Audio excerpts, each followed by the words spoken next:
Acts chapter 22, NIV. Brothers and fathers, listen now to my defense. When they heard him speak in Aramaic, they became very quiet. Then Paul said, I am a Jew born in Tarsus of Cilicia, but brought up in this city I studied under Gamaliel, and was thoroughly trained in the law of our ancestors. I was just as zealous for God as any of you are today. I persecuted the followers of this way to their death, arresting both men and women and throwing them into prison. As the high priest and all the council can themselves testify, I even obtained letters from them to their associates in Damascus, and went there to bring these people as prisoners to Jerusalem to be punished.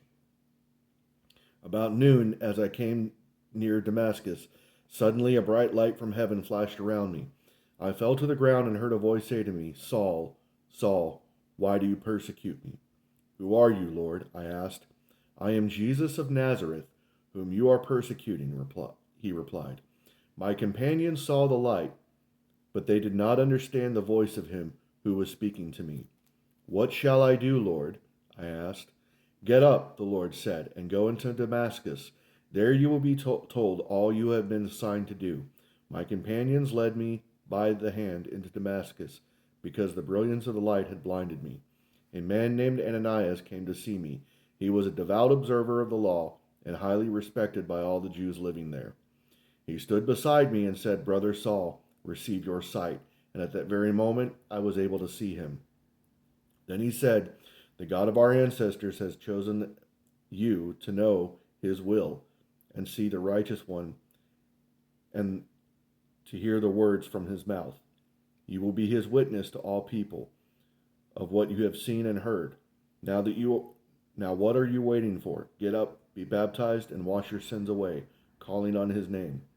When I returned to Jerusalem and was praying at the temple, I fell into a trance and saw the Lord speaking to me. Quick, he said, leave Jerusalem immediately, because the people here will not accept your testimony about me. Lord, I replied, these people know that I went from one synagogue to another to imprison and beat those who believe in you.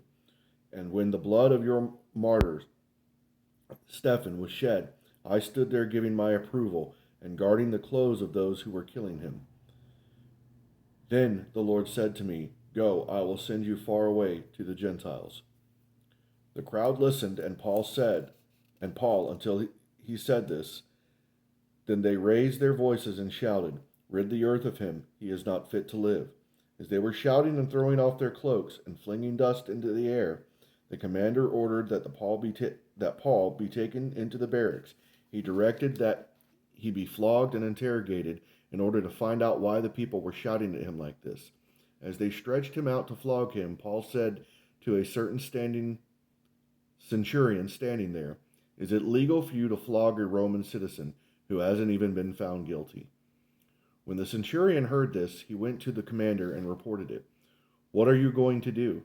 He asked. This man is a Roman citizen. The commander went to Paul and asked, Tell me, are you a Roman citizen? Yes, I am, he answered.